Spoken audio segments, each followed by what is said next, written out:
Alors Almitra dit « Parle-nous de l'amour ».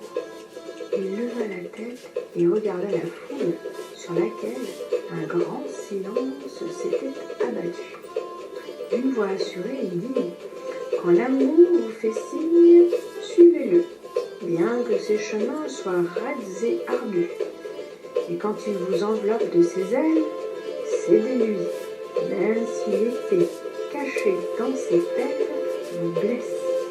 Quand il vous parle, croyez en lui, même si sa voix brise vos rêves comme le vent du nord dévastant un jardin. Car si l'amour vous couronne, il vous crucifie aussi. Et s'il est pour votre croissance, il est aussi pour votre élagage. De même qu'il s'élève à votre hauteur pour caresser vos plus tendres branches frémissantes dans le soleil, qu'il descend jusqu'à vos racines et les secoue de leur adhérence à la terre. Tels des gerbes de blé, il vous ramasse et vous serre contre lui. Il vous vanne pour vous dénuder, il vous tamise pour vous libérer de votre enveloppe. Il vous pille jusqu'à la blancheur, il vous pétrit jusqu'à vous rendre malléable. Puis il vous assigne à son feu sacré, afin que vous deveniez pain sacré au festin sacré de Dieu. Tout cela, l'amour vous le fait subir, afin que vous connaissiez les secrets de votre cœur. Et au travers de cette connaissance, deveniez fragment du cœur de la vie. Mais si pusillanime, vous ne recherchiez que la paix de l'amour et sa volupté, mieux vaudrait pour vous couvrir votre nudité et sortir de l'air de l'amour. Pour pénétrer dans le monde sans saison, dans lequel vous rirez, mais pas de tout votre rire, et pleurerez, mais pas de toutes vos larmes. L'amour ne donne que de lui-même, et ne prend que de lui-même. L'amour ne possède pas, et ne saurait être possédé, car l'amour suffit à l'amour. Lorsque vous aimez, vous ne devriez pas dire « Dieu est dans mon cœur », mais plutôt « Je suis dans le cœur de Dieu ». Et ne croyez pas qu'il vous appartienne de diriger le cours de l'amour, car c'est l'amour, s'il vous en juge digne, qui dirigera le vôtre. L'amour n'a d'autre désir que de s'accomplir. Mais si vous aimez et ne pouvez échapper au désir, qu'il soit ceci, vous dissoudrez être comme l'eau vive d'un ruisseau chantant sa mélopée à la nuit, connaître la douleur d'une tendresse excessive, recevoir la blessure de votre conception de l'amour, perdre votre sang volontiers et avec joie, vous réveiller aux aurores, le cœur ailé, et rendre grâce pour une nouvelle journée d'amour, pour reposer à l'heure du méridien et méditer l'extase de l'amour, revenir à votre foyer le soir avec gratitude, puis vous endormir avec au cœur une prière pour les tribus et sur vos lèvres un chant de louange. Khalil Gibran, Khalil Gibran, extrait de Un prophète et son peuple.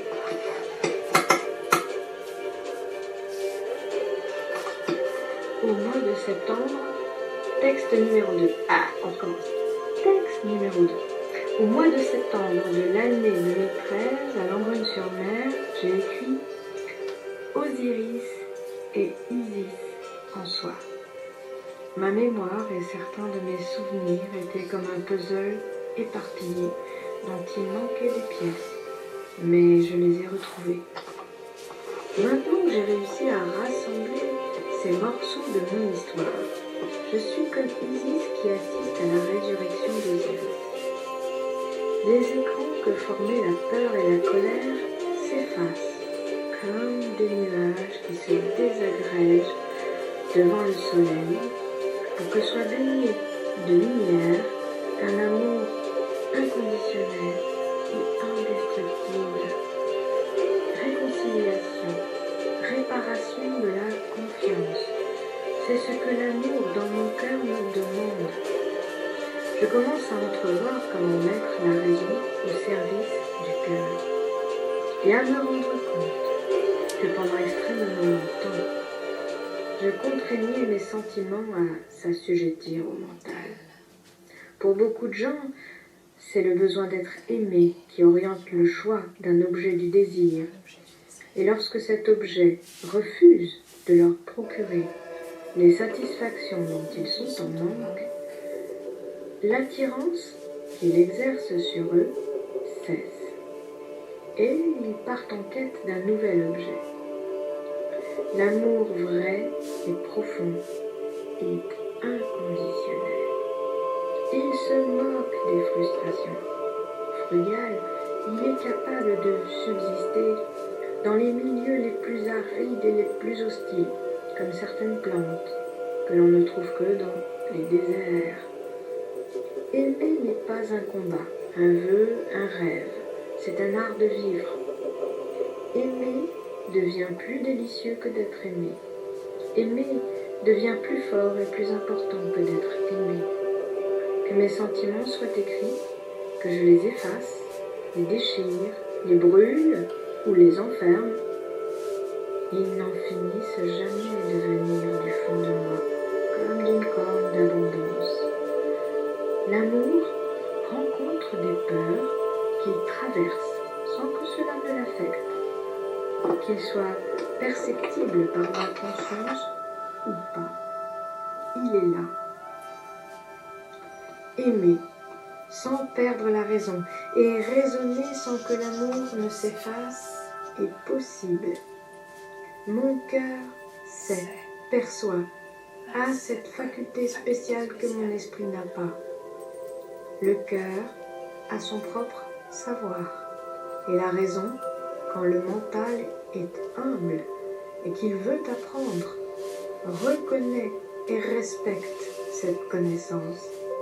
Quand l'esprit veut devenir le disciple du cœur, son élève, il se met à son service pour aider le cœur à accomplir ce qu'il fait de mieux. Aimer. L'intelligence est mise au service de toujours mieux aimer. Le cœur reconnaissant fait scintiller d'énergie l'esprit revigoré par l'amour, une intelligence revigorée tout autant. L'amour éternel est éternité d'amour. Est-il donc si difficile pour mon esprit de concevoir cet infini? L'amitié et l'amour abolissent le temps. Hier, c'était tout à l'heure, il y a 5 ans, 20 ans, 40 ans, qu'importe. Même absents, les êtres aimés ne nous quittent jamais. Hier et demain forment aujourd'hui.